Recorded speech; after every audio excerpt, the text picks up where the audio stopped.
saúde, Ela né? vai começar, né, irmã? Amém. A mãe Niné que está ali quietinha, vai começar a nossa leitura de hoje.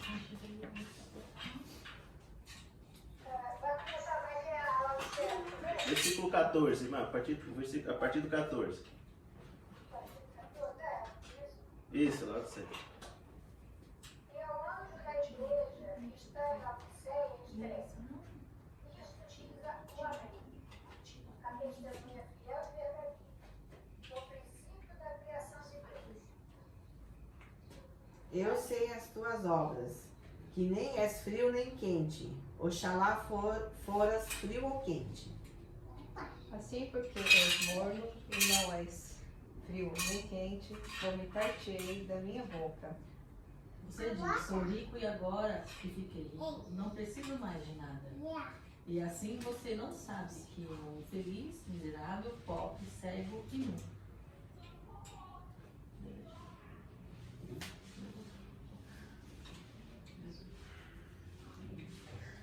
Eu lhe dou um conselho. Se você quer mesmo ficar rico, compre meu ouro puro, que passou pelo fogo. Compre minhas roupas brancas, para cobrir a vergonha da sua nudez. Compre meu colírio, para seus olhos, assim você enxergar. Aí 19. Eu repreendo e castigo a todos quantos amam. Ser, pois, zeloso e arrependente. Eis que estou à porta e bato. Se alguém ouvir a minha voz e abrir a porta, entrarei em sua casa e cearei com ele, e ele comigo. Ao vencedor, dar-lhe-ei sentar-se comigo no meu trono, assim como também eu venci e me sentei com meu Pai no seu trono. Aleluia. Obrigado, Senhor Pai, por essa palavra, Senhor Pai. Lida por teus servos, meu Deus, nesta manhã. Vemos aqui, Senhor Pai, como instrumentos das tuas mãos, meu Deus. Que nós venhamos diminuir, que possamos entender a tua palavra. O Senhor venha crescer nesse momento. O Senhor venha falar aos nossos corações, ó Pai, aquilo que temos, ó Pai, que aprender e aquilo que precisamos ouvir, meu Deus. Em nome de Jesus Cristo, fala conosco e que a partir desse momento, Pai, é o teu Santo Espírito que direciona, como já tem direcionado o culto inteiro. No nome de Jesus, nós te agradecemos e te pedimos, Pai. Amém. Amém. Graças a Deus Cristo. No texto nós paramos aí. Estou rico e abastado, não preciso de coisa alguma. E nem sabes que tu és infeliz e miserável, pobre, cego. Então chegamos então na última igreja, né? Chegamos na última carta, né?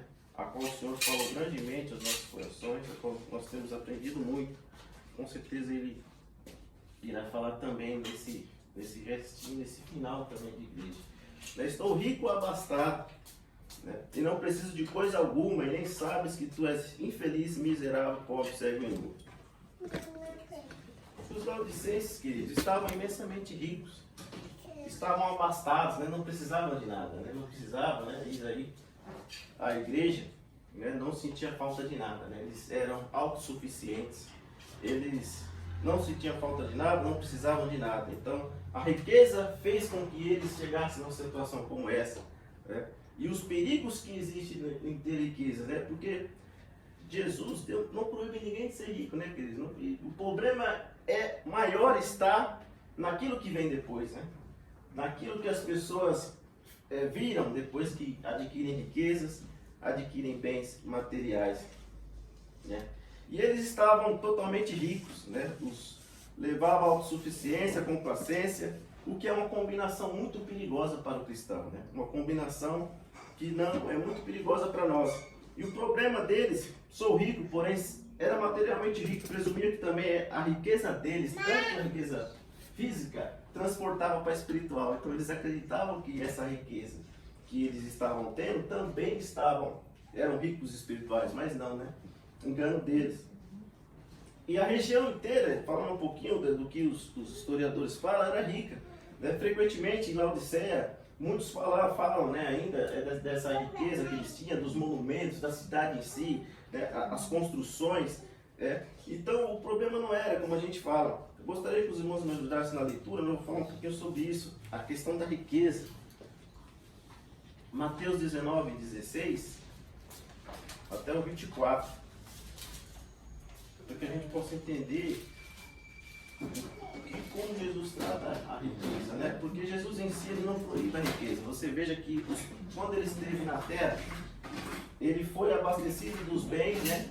As pessoas ajudavam com seus bens, as pessoas ali doavam seus bens para o seu ministério. Mas existem algumas situações que estão na palavra de Deus que nós vamos aqui estar lendo. Mateus 19, 16 até o 24.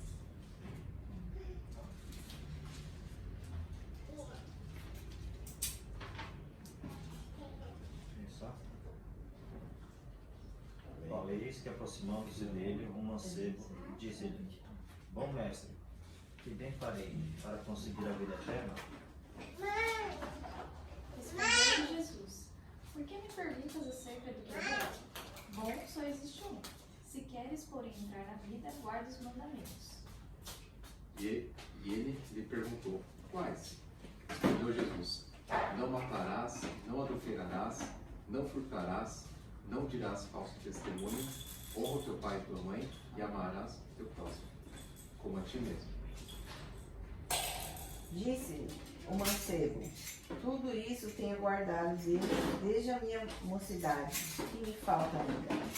Disse-lhe Jesus: Se queres ser perfeito, vai, vende tudo o que tens, e dá aos pobres, e terás um tesouro no céu.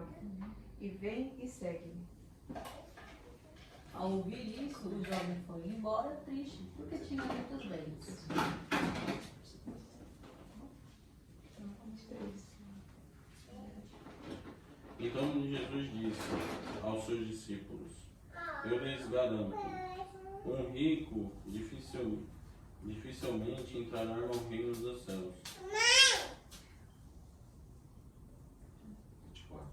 24.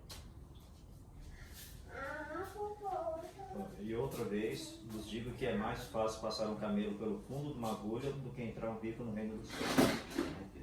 Evidenciando, né, os perigos que existem na riqueza, e analisando aquele jovem rico que acabamos de ler, estava passando, é exatamente que a igreja de Laodiceia se encontrava, a mesma situação. Você veja que ele era temente a Deus, né? Guardava a palavra do Senhor, não só ouvia, mas guardava, obedecia a lei, né? A lei a qual Jesus ali, a qual ele mesmo falou: eu guardo a lei, eu obedeço a minha mãe, meu pai, né? Eu faço, amo o meu próximo como a ti mesmo.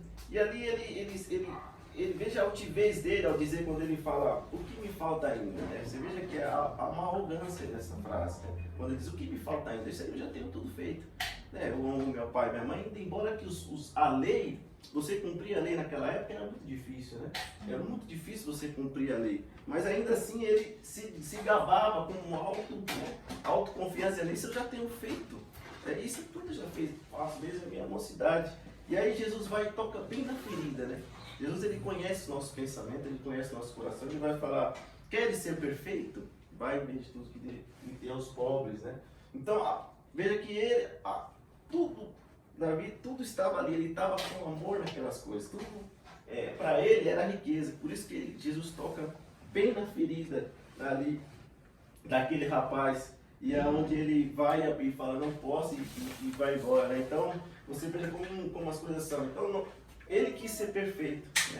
Ele quis utilizar de uma situação para poder falar para ele: olha, tudo que eu faço para ganhar isso aqui eu já tenho feito, né? Mas Jesus sabe das nossas situações, sabia do entendimento que ele tinha naquele momento, e ele queria ser perfeito, porque a lei é muito difícil, é muito difícil a gente cumprir, né, queridos? Muito difícil a gente amar o nosso próximo, muito difícil a gente às vezes viver, porque vira e mexe a gente dá uma escorregada. Então não há perfeição, nós não somos perfeitos, né? Ninguém é perfeito. E aquele homem queria ser perfeito.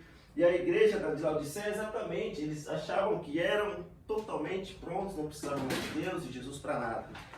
Então eles estavam achando que eram, mas não eram. Outro texto que evidencia para nós é Lucas 12, 16 ao 21, que fala também sobre outra situação da questão da riqueza. 12, 16, né? Isso, vou começar a ler. E propôs-lhe uma parábola, dizendo: a A herdade de um homem rico tinha produzido com abundância. E arrazoava ele entre si, dizendo: Que farei? Não tenho onde recolher os meus frutos. Então pensou, vou fazer o seguinte, vou demolir os meus celeiros e construir outros maiores, e aí vou recolher todo o meu trigo e os meus bens. Depois direi a mim mesmo: Meu caro, você tem muitos bens, guardado para muitos anos. Descanse, coma, beba e se divirta. Mas Deus lhe disse: Tolo, esta noite te requisitarão tua alma. E de quem serão essas coisas que tu preparaste? Assim aquele que para si ajunta tesouros e não é rico para com Deus. Então, irmãos, exatamente o que nós temos lido. Então, veja a situação desse homem, né? Ele colocou tudo ali naquilo que ele tinha, né? Então, ele queria fazer o quê? Não tenho o que fazer, já sou rico, né? Vou recolher os meus frutos, né? Derrubarei o que eu fiz, vou fazer um maior para poder acomodar mais e para mim viver a minha vida, né? Mas você vê que depois vem uma palavra forte, diz: ó louco, essa noite pedirão sua alma. E o que tem preparado para quem será? Então, você veja, aí é a realidade, o ser humano chega na realidade, porque a vida aqui ela é um vapor passageiro. Né? Porque vida aqui, por mais que a gente adquira coisas, por mais que a gente vá atrás, né? Mas a gente sabe que ela vai acabar um dia. A única certeza nossa é que um dia nós, né, morreremos. Quer falar? Sim. E uma coisa, assim, uma vez eu escutei, né? Essas mensagens, né, de autoajuda e tudo mais, né? Tem uma que se enquadra nisso daí que a gente está falando. Teve um senhor muito rico aqui na Terra que ele veio a falecer, né? E nisso ele foi para o céu e um anjo começou a andar junto com ele, né? E quando começou a andar por uma rua, ele viu umas casas, uns casarões, né? Aí o anjo falava: ó, esse daqui é da sua empregada. Nossa, casarão tão grande, né? Ela tá mandando. Esse daqui é do seu motorista, esse daqui é do seu copeiro e tal. E no fim da rua tinha um casebre. Tão feio que quando chegaram, o anjo falou assim: esse daqui é a sua casa, a sua moradia aqui no céu. Ele: não, como pode? Meus empregados têm uma casa tão bonita e eu tenho um casebre.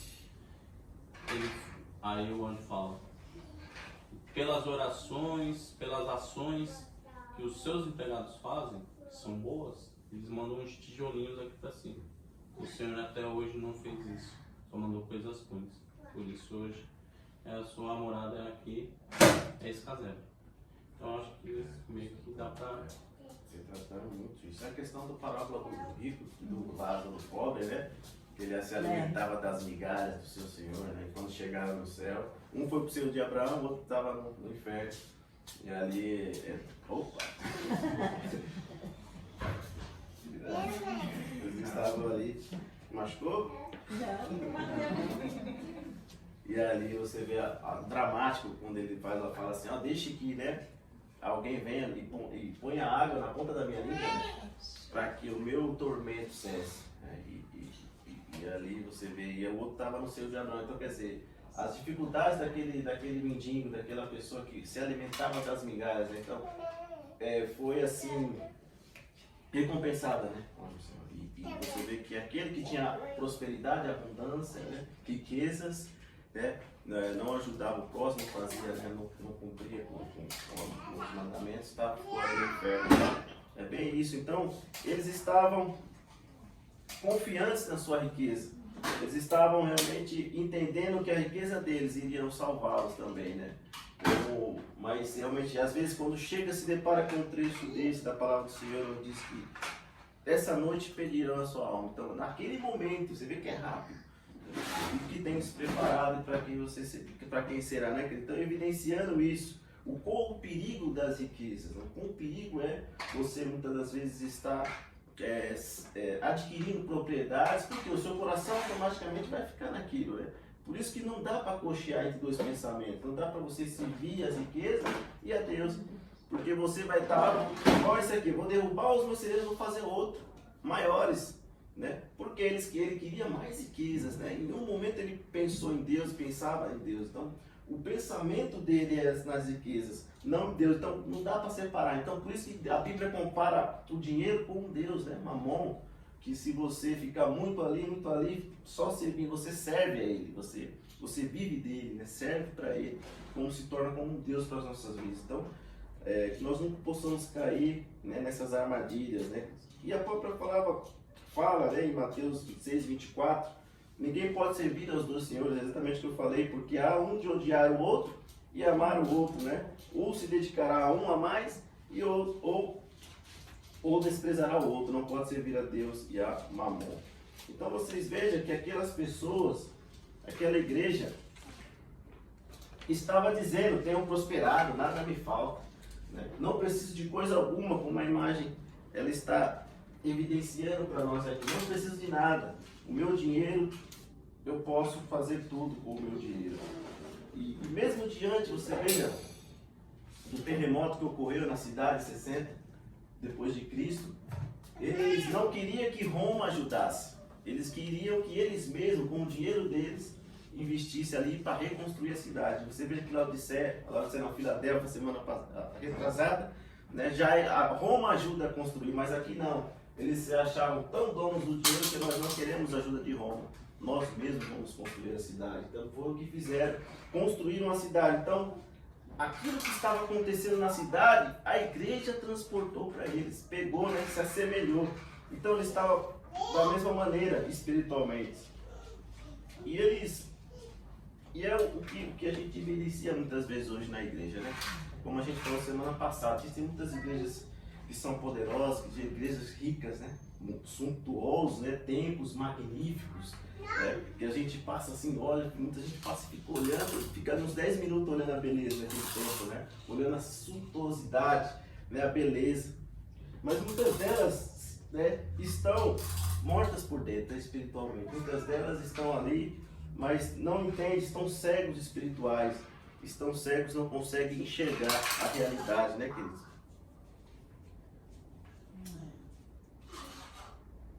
Exatamente o que a gente falou desse texto, onde eles se apegam ao dinheiro, né, a todo o patrimônio que eles têm. Nada tem falta, né? Nada tem falta. Então, o problema era assim na cidade. Eles não haviam percebido isso. Eles não haviam percebido que eles eram pobres espirituais, eles eram cegos, nus, né? Estavam cegos espiritualmente diante de Deus. Então, veja que o que evidencia no texto é essa predominância, né, na primeira pessoa, né? Eu sou, eu tenho, nada me falta, né? O seu orgulho e a autossuficiência, na verdade, deixaram cegos, não conseguiam enxergar, né? Então, a falta de conhecimento, muitas vezes, levou ali eles a uma situação como essa. E aí, fazendo um comparativo com as outras igrejas, a gente faz uma análise rápida e a gente enxerga que, assim como na igreja de Sardes não tinha pressão externa, né? A igreja aqui de Laodiceia não tinha pressão nenhuma, não tinha uma pressão externa, não tinha perseguição dos pagãos, né? E a igreja de Esmina ou de Filadélfia não tinha uma oposição judaica, né? Como os judeus faziam oposição àquela cidade, isso não tinha uma ameaça nenhuma.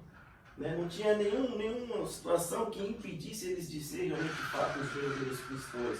Não tinha nada disso. E aí a figura que é exatamente o que eles estavam.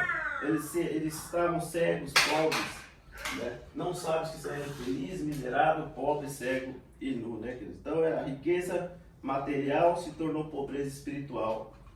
E a gente falou também que eles tinham forte referência na medicina, né? Eles tinham referência muito forte na medicina, tanto é que eles criaram uma substância como se fosse um polírio, exatamente para poder curar as doenças dos olhos. Você veja que Jesus fala sobre isso também, com a igreja, né? Adquira de mim colírio, né? para poder visualizar. Então, tudo que a cidade estava passando, Jesus pegou aquilo e transportou para a igreja. Para dizer para eles, olha como é que vocês estão, como a cidade está, como eles queriam que fosse, né? E eles eram famosos, né? Tinha... Alguém abre para nós Marcos 13, 1 e 2?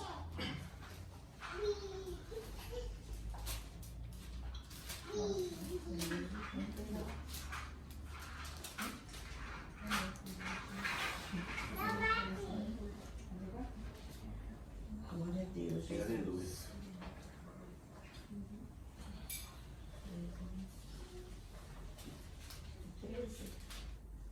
Isso.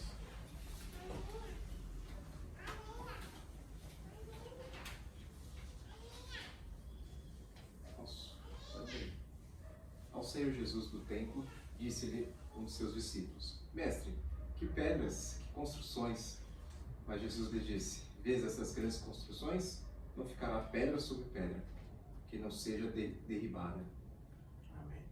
Aí, fazendo essa relação que a gente está falando, né, que essa questão dos templos bonitos. Então, Pedro, os discípulos passaram, né, passaram por Jerusalém, passaram e viram o templo, né, saíram do templo e viram a construção magnífica, né, que Herodes tinha feito, com toda, não existia beleza maior, né, do que aquele templo ali em Jerusalém. Aí um de seus discípulos disseram para Jesus: olha, mestre, que pedras bonitas, né, que templo bonito, que edificações. E aí Jesus dá essa declaração, né, não ficará pedra sobre pedras. Por quê? A essência tinha saído daquele lugar já. Eles já não estavam realmente com o intuito de adorar a Deus, né? Existiam outras coisas. Né? Por isso que Jesus ele vê aquele templo como é bonito, mas para mim não serve de nada.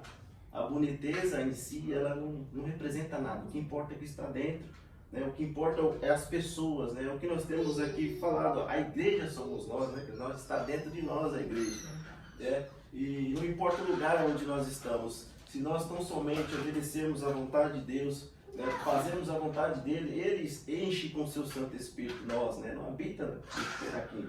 Por isso, para nós, o lugar pouco importa. O importante é estarmos na presença de Deus, estarmos, né, fazendo a vontade dele, né, queridos? Então, muitas pessoas elas se apegam a isso, né? Muitas pessoas entram, olha, eu congrego tal igreja porque é grande, né? Porque ela tem lá ar-condicionado, né? Ela me dá descanso, a poltrona que eu sento não é cadeira, ela até é tão fofa que não dá nem vontade de sair da cadeira, né? Então, as pessoas são pegadas dessas coisas. Não no Cristo, em Jesus, mas sim no lugar em si. Porque é grande, porque é bonito, porque é suntuoso.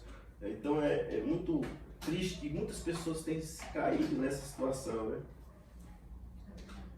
Eu acredito que lugar mais simples, assim, quando os cristãos se reúnem, existe mais a presença de Deus, assim, porque acho que não existe nada apegado, né, a nada material, então o coração das pessoas está mais livre, disposto para adorar a Deus, né? Verdade. Exatamente isso. E o que se tem visto hoje, isso virou referência de igreja.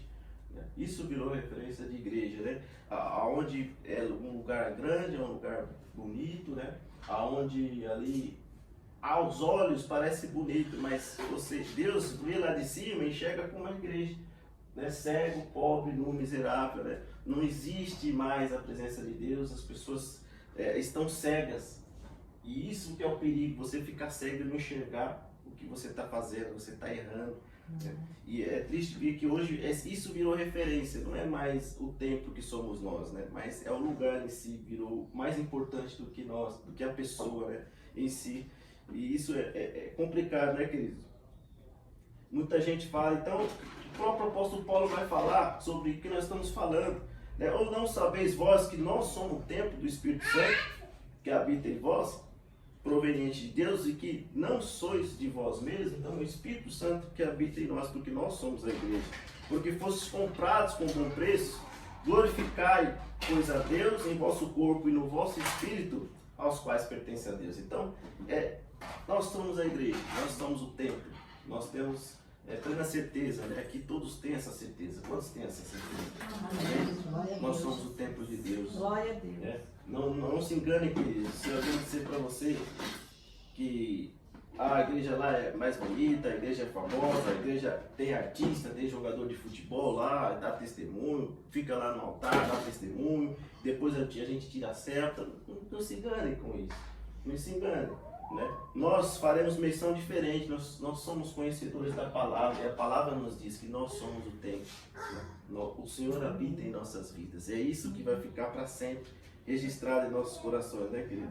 Mas tem muitos que vai ficar a vida inteira achando que diferentes de nós. Muitos, se o Senhor, a gente ora para que eles abram os olhos e enxerguem que não é dessa maneira.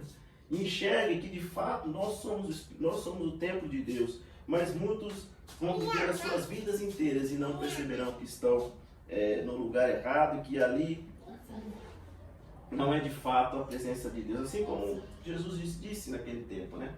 Para os discípulos, não, ali, isso aí não vai ficar pedra sobre pedra, não vai ficar pedra sobre pedra.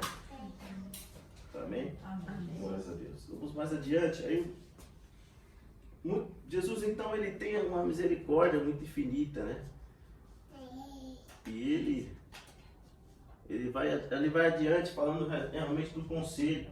Né? Por mais que a igreja estava numa situação difícil, por mais que ela estava já morna, Jesus já estava vomitando, não existia mais esperança, saída, né? Mas sempre o Senhor, ele estende a mão, né? Sempre Ele tem misericórdia para conosco, assim como Ele resgatou-nos, né? Da onde nós estávamos, assim como Ele cuidou dos nossos irmãos, de todos nós, né? De todos nós, Ele sempre vai estender a mão, porque Ele pagou um alto preço, né? Com o seu sangue por todos nós.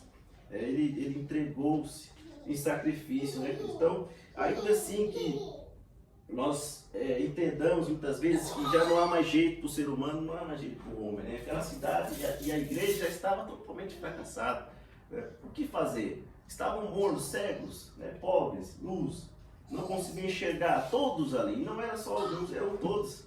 Então todos estavam cegos, todos estavam totalmente fadados a ir para o inferno, todos, né? Toda aquela igreja. Mas ainda assim Jesus tem misericórdia. E Ele vai dar conselhos àquela igreja, né? Ele vai dar conselhos. A sua infinita misericórdia é muito grande. Por isso que nós não podemos jamais, irmãos, desistir de falar de Deus, de falar de Cristo para as pessoas, né? Para o nosso familiar, né? Muitas das vezes a gente fala com o nosso familiar e ele ali muitas vezes finge que ouve, né? Mas esnoba, né? Nos esnoba, assim como um amigo mesmo, a gente fala de Cristo, né? Ali a gente acha, muitas vezes a gente desiste, né? Muitas vezes a gente, não vou falar mais não, ele não ouve, né? Ele não quer nem saber mais de Cristo, então para que eu vou ficar gastando saliva? Mas Jesus disse para nós nessa manhã que é isso que Ele quer, nós não podemos desistir. Veja Laodiceia, é a pior igreja entre as 7, né? Tudo fracassado, tudo ruim, tudo acabando, não há mais esperança. E ainda assim o Senhor vai ali dar os conselhos dele, dizer, olha, vou te caminhar, é por aqui que você tem que ir, né? Mesmo assim, é a nossa sua vida. Muitas vezes nós perdemos a coragem, muitas vezes nós ficamos tristes e perdemos essa essência de falar do amor de Cristo, de falar dos planos que Ele tem, né, para a vida da pessoa, né? E nós achamos que Deus, muitas das vezes, não quer que aquela pessoa salve, mas no momento certo o Espírito vai tocá-las, né? No momento certo o Espírito vai ali, e quanto menos a gente perceber, o Espírito toca aquela pessoa e ela ali revigora, e ali o Senhor ali faz grande bênção na vida daquela pessoa, né? Então, nunca possamos desistir, né, de ninguém, possamos sempre levar a palavra do Senhor, sempre que possível, sempre que nós sermos incentivados pelo Espírito naquele momento, né, para levar a palavra do Senhor. E aí ele fala, aconselho que de mim compres ouro, né, provado no fogo. Então, nunca foi diferente, isso não é um conselho novo, né? Desde que Jesus esteve na terra, Ele falou dessa prova, né? Existem os dois caminhos, né? Existe o caminho largo, espaçoso, existe um caminho estreito, que é mais difícil. Então Jesus ele vai dizer, nunca mudou, o conselho é o mesmo. Vocês precisam compre de mim ouro provado no fogo, né? O ouro precisa ser refinado para ele tirar as impurezas, né? Passa pelo fogo, né? Passa pelo fogo. E para ficar purificado. E assim muitas vezes na nossa vida. O cristão precisa passar por momentos difíceis para ele ser provado, para ele ser aprovado, né? Jesus, ele diz àquela igreja, compre de mim ouro refinado no fogo, né? Adquirido de Cristo. Então, 1 Pedro 1,7, os irmãos têm para nós aí.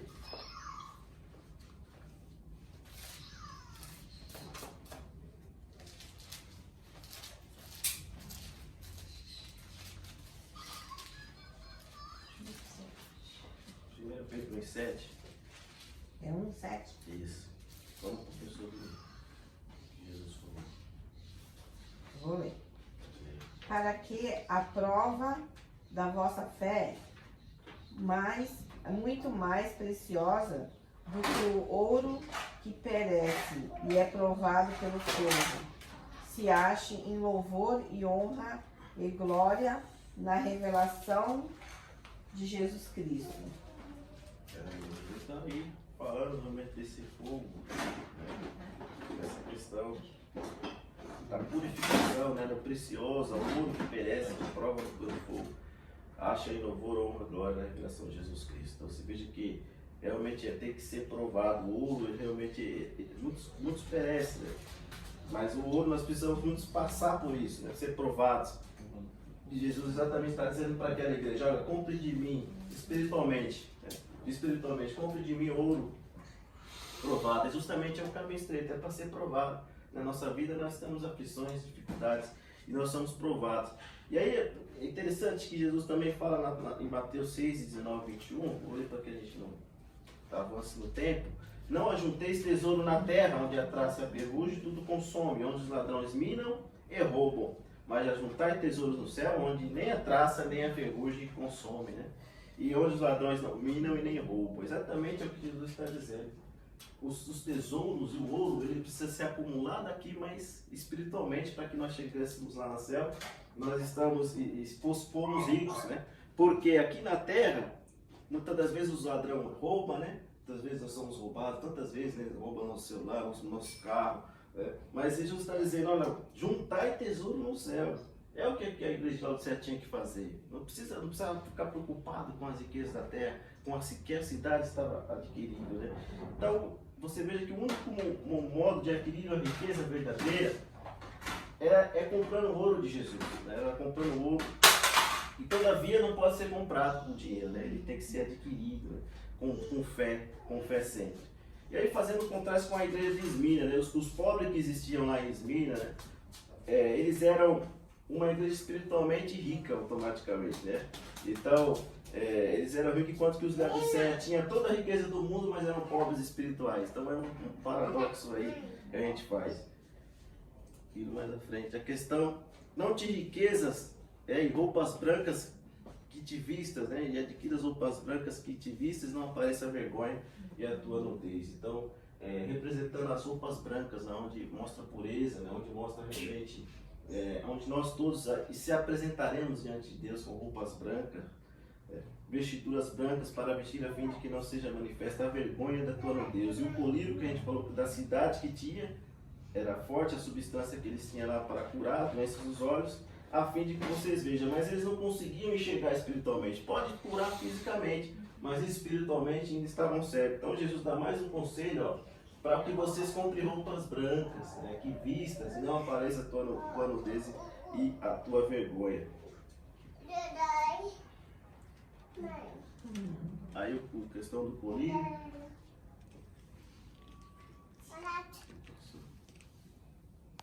Que faz, né? Que Jesus realmente também aconselha aquela cidade para que abra os olhos e enxergue o que estão vivendo, o que estão fazendo, né? E aí, mais à frente, Jesus vai dizer também: amo, né? Repreende e disciplina-os quanto amo. Ser pois zeloso e arrepende. Então Jesus ele disciplina aqueles que ele ama, né? Então Jesus tinha um amor por aquela cidade, por aquela igreja.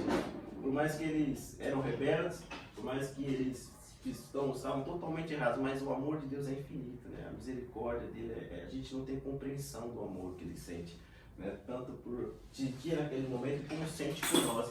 Então ele só vai repreender como uma mãe, né? Como a Bibi repreende às vezes a Melicia, né? Mas ela ama ela, né? Então é a mesma coisa.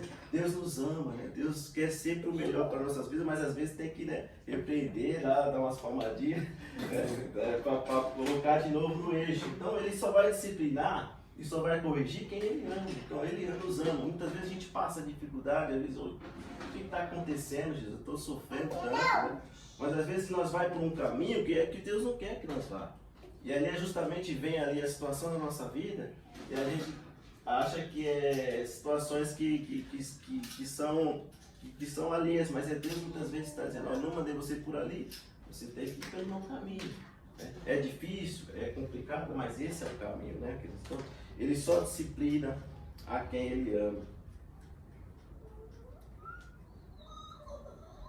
E aí, seguindo adiante, rapidamente, aí ele vai dizer, né, eis que estou à porta e bato. Se alguém ouvir a minha voz e abrir a porta, entrarei em sua casa e cearei com ele, né, e ele comigo. Então Jesus, ele está batendo, ele está batendo. Como bateu no céu, dando conselho, mas você vê que ele só bate.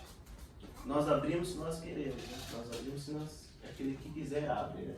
Ele está batendo sempre na porta do nosso coração e está batendo muitas portas de corações por aí também, só esperando a pessoa abrir, né? Para que ele possa entrar, para que ele possa fazer morada, para que ele possa fazer na vida daquela pessoa os planos que ele tem, né? Como ele tem para as nossas vidas.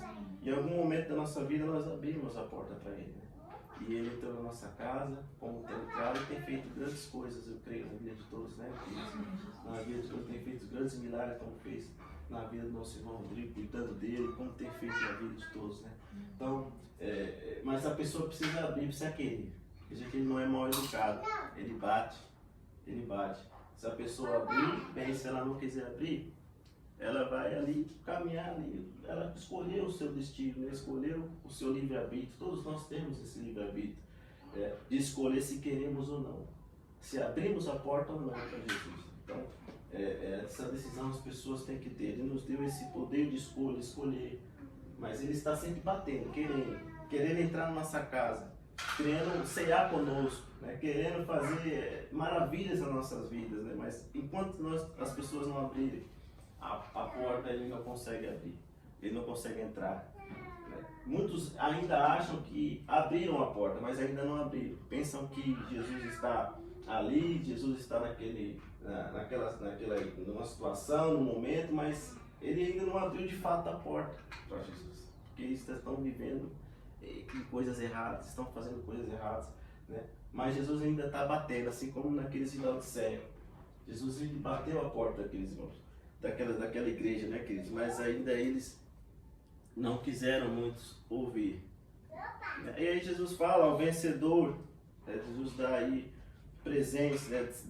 Darei-lhe sentar comigo no meu trono, assim como também eu venci, e eu sentei no trono, com meu Pai no seu trono. Quem tem ouvidos para ouvir, ouça. Então Jesus vai dando esse privilégio, né, de todos nós um dia estar sentado do lado dele no trono. Aí que bênção, que glória, né, queridos? Que privilégio, que honra será para nós estar do lado dele. Só de estar lá já vai ser uma grande honra, né, para mim. Mas participar ainda, estar junto com ele no trono, porque ele sabe das dificuldades que nós passamos. Ele sabe de que muitas vezes é difícil, né? A jornada se torna muito árdua. Muitas vezes a gente quer largar o arado, né? Mas ele está dizendo que, olha o que tem para nós lá no céu, olha o que ele preparou. Olha só, de sentar do lado dele, de estar e reinar com ele, porque se a partir do momento que nós sentarmos do lado dele, nós estaremos com ele reinando também. Assim como ele venceu, você veja como foi difícil a cruz para Jesus, né? Como foi difícil ser culpado de algo que não cometeu, deixar a sua glória, esvaziar-se, toda a sua majestade no céu e descer na terra, ficar como um homem, sentir dores, né, necessidades, sentir tudo que nós sentimos e ali ser duramente açoitado, né? Duramente aceitado e ali por amor a nós, e ainda sendo traído por aqueles mesmos discípulos que ele ficou 3 anos no mundo. Então é muito, veja que Jesus passou. Então se a gente for analisar mesmo tudo que ele passou por nós, por amor a mim, a você, por todo mundo, e ainda muitos não acreditam nele, né? Mas você veja a dureza que foi para ele, né? Atravessar ali e ainda de noite ser traído e ele olhar para Pedro e Pedro negar ele, né? E os olhares dele se cruzam naquele momento e ali Pedro chora amargamente. Então, olha, eu fiquei 3 anos com ele e ele disse que estaria comigo, mas eu sabia que ele ia negar, né? Mas mesmo assim, veja que ele estava numa situação como um homem naquele momento, né? Mesmo assim, eu estou aqui injustiçado, não fiz nada. Eu estive todos os dias no templo com vocês, pregando a palavra, né? E vocês vêm a mim com paus, né? Com espadas. Então aí você veja o amor que ele teve para conosco. E ainda assim, depois que ele surge, ele vai ali para Pedro e ali pergunta para Pedro se ele ainda ama ele.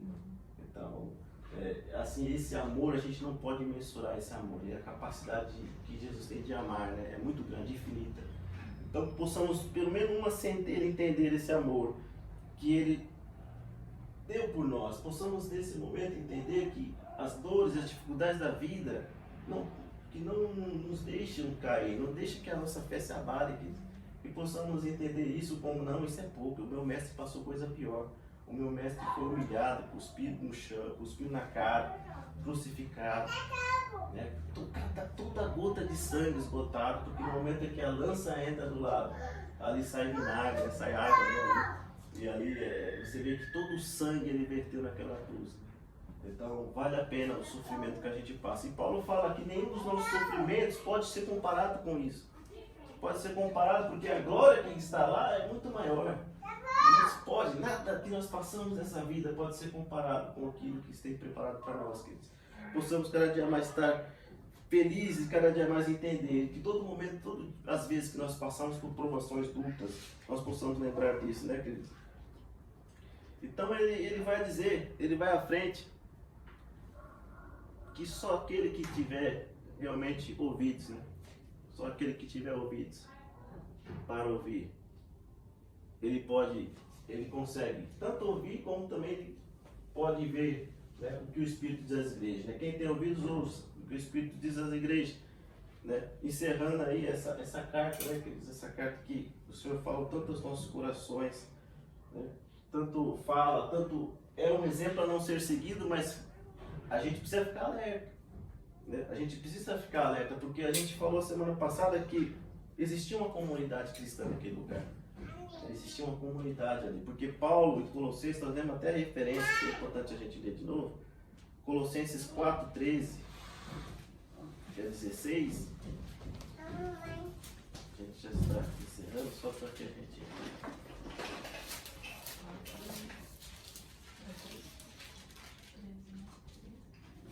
13 a 16, são 3 versículos, os irmãos possam ver.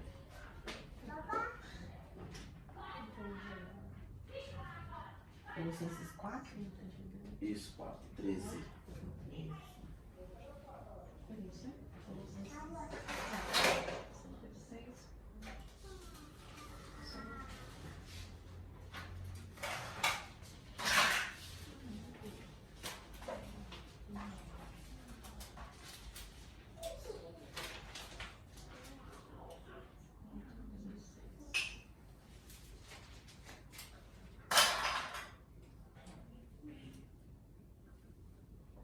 Pois eu lhe dou testemunho de que tem grande zelo por vós e pelos que estão em Laodiceia e pelos que estão em Hierápolis.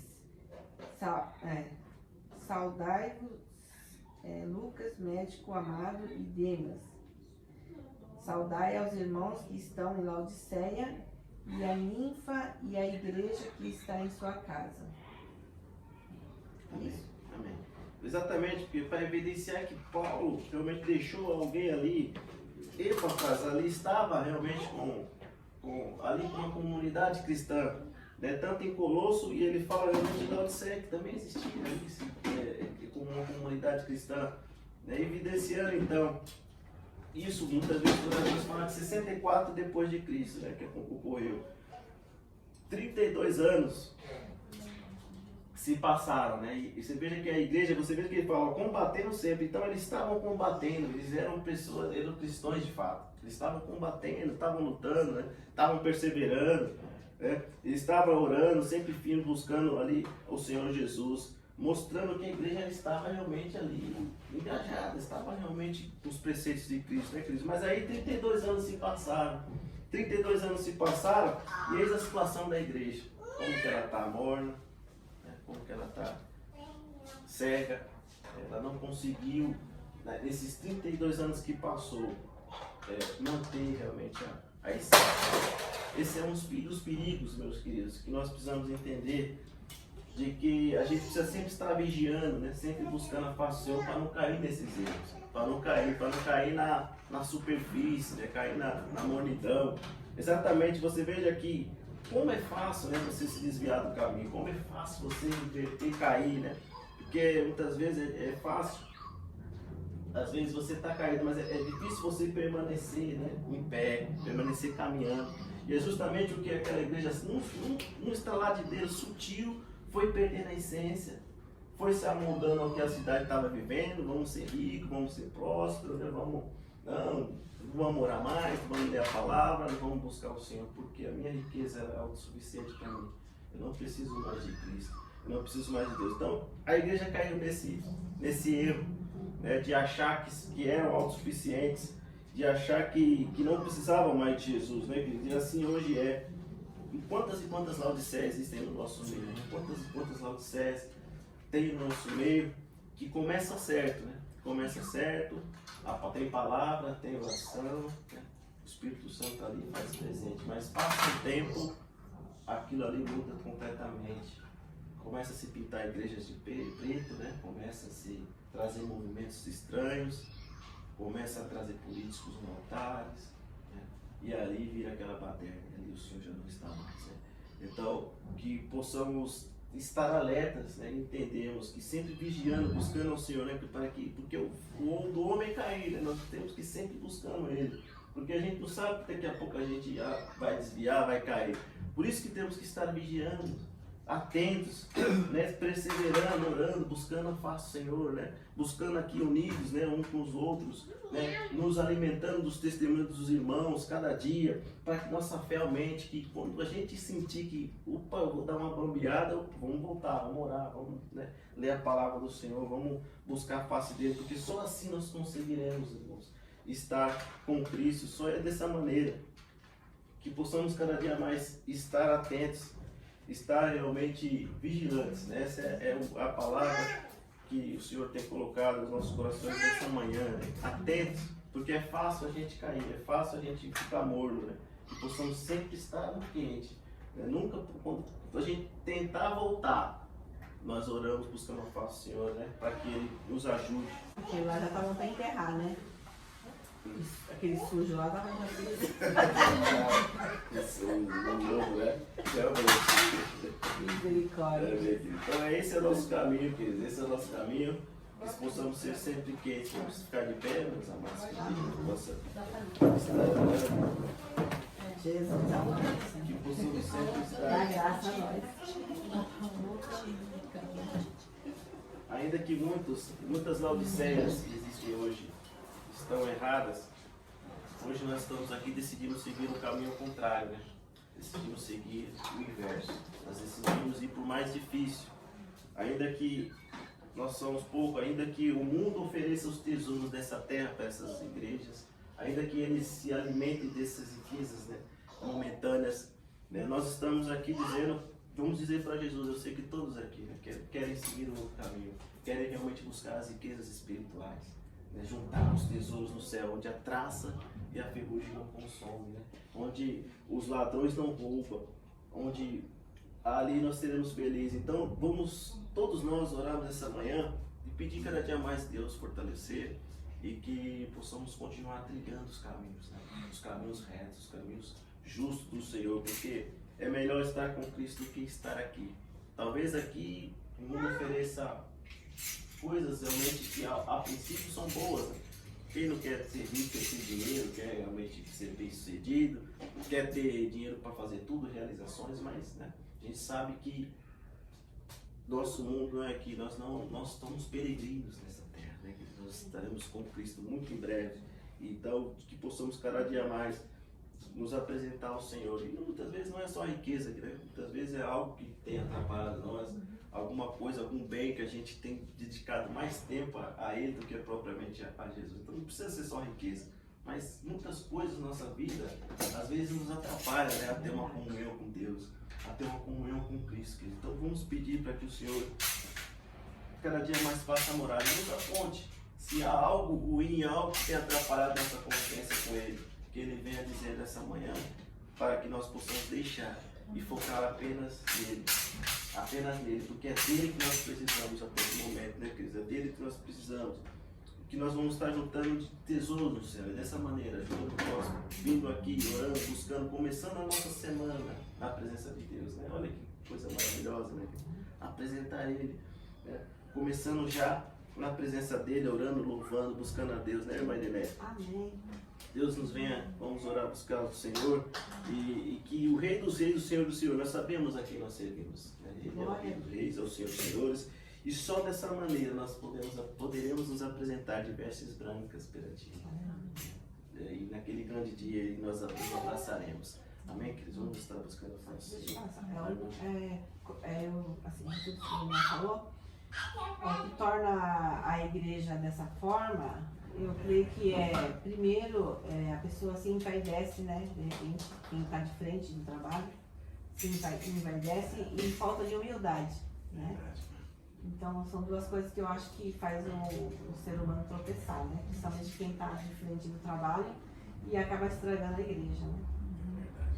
Verdade, bem lembrado, é exatamente isso. Porque a liderança começa a entrar em vaidade, aí passa para todo mundo, né? E aí já não se sabe mais, né, o que é certo e o que é errado. E o versículo que trata, só para encerrar esse versículo que eu vou dizer para os irmãos, que retrata muito o que a gente precisa estar vivendo. Paulo, Filipenses capítulo 4, 12, ele vai dizer assim, ó, não digo isso por necessidade, porque já aprendi a contentar-me com o que tenho. Sei estar abatido, sei estar também ter abundância. De toda maneira, em todas as coisas, estou instruído tanto a ter fartura como a não ter, como a ter fome. Tanto a ter abundância como a padecer necessidade. Então você veja que em nenhum momento Paulo passou por tudo, passou fome, nudez, frio, né? Perigo, morte. Então, mesmo assim, ele entendia ele sabia que quem ele estava servindo, ele sabia que Deus estava com ele. Isso evidencia o que nós não somos isentos disso. Muitas das vezes nós vamos passar por situações difíceis, né? Às vezes por perigo de morte, mas nós temos que ter uma fé inabalável como o apóstolo Paulo, né, querido? Isso nós estamos buscando dentro desse processo, que nada pode nos separar de Cristo, que nada disso vai afetar a minha fé e a minha comunhão, né, com Cristo, né, queridos? Então que possamos nesse momento, também assim como Paulo, chegar a dizer isso, em todas as maneiras. Tem gente que consegue conviver com a riqueza, né? Também consegue. Então ele sabe, ele está dizendo que ele tanto sabe como ter como não ter. Então, da mesma maneira, a relação com Deus não muda. A relação com Cristo não muda. Então, possamos estar com esse versículo em nossas mentes e vamos orar a Deus para que Ele nos dê cada dia mais a direção. Senhor, Deus amado Pai, Pai querido, obrigado, Pai, por esse momento. Obrigado, Senhor, Pai, pela Tua palavra, Senhor, Pai, que tem nos dito. Obrigado, Pai, porque o Senhor, Pai, nesse dia, nessa manhã, nós temos aprendido, Pai, assim como o apóstolo Paulo sabe viver, Pai, tanto com nudez, como em todos os momentos, ó Pai, em todos os momentos ele soube viver, tanto com a fartura como com a pobreza, meu Deus. Oramos aqui nesse momento, primeiramente, Pai, pedindo, Senhor, Pai, que nada venha nos atrapalhar a nossa relação contigo, que nem nada, Pai, possa tirar a nossa atenção, Pai, que a cada dia mais nós possamos entregar a Ti, Senhor, Pai, tudo que temos. Abençoe grandemente os nossos irmãos queridos, Pai, que estão aqui, Pai, dizendo ao Senhor que não retrocederemos, que eles cada dia mais possam estar na Tua presença, que nós estamos dizendo unidos, ó Pai, aqui, que nós queremos a Ti a todo custo, porque sabemos que o mundo não nos oferece nada, não pode nos oferecer nada, mas é o Senhor, ó Pai, que temos que buscar. Só dessa forma, ó Pai, conseguiremos, ó Pai, acumular tesouros no céu, que possamos entender e aprender, ó Pai, com essa igreja, e é o exemplo daquilo que nós não podemos seguir, ó Pai, onde eles estavam ali apegados a tudo que estava aqui na terra, riquezas, e isso, Senhor, ó Pai, desagrada, que possamos sempre, ó Pai, entender que é o Senhor, ó Pai, que nos provê, é o Senhor, ó Pai, que nós temos que buscar para a honra e glória do Teu santo nome, ó Pai. Oramos agradecidos, ó Pai, por todos os Teus servos aqui, meu Deus.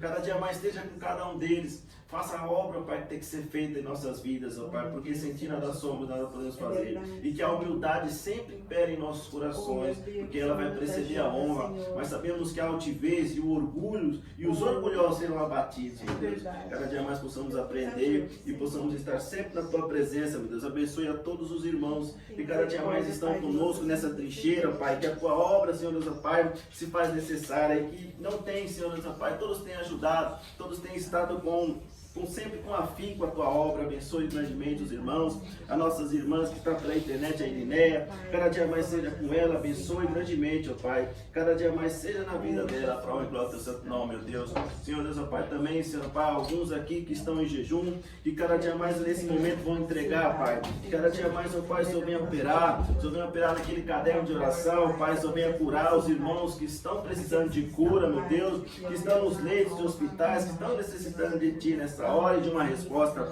Clamamos por um fortalecimento, ó Pai. Entregamos a Ti esse jejum, porque é o que o Senhor, ó Pai, nos diz na Tua palavra, Pai, porque o jejum, ele te aproxima mais de Ti, Pai, no nome de Jesus Cristo. Oramos, Pai, te agradecidos já, Pai, pelas bênçãos dadas e por tudo aquilo que o Senhor tem nos proporcionado, Pai. Continue operando no nosso meio, continue fazendo a obra que tem que ser feita. No nome de Jesus Cristo, nós te agradecemos nessa manhã e te pedimos, Pai.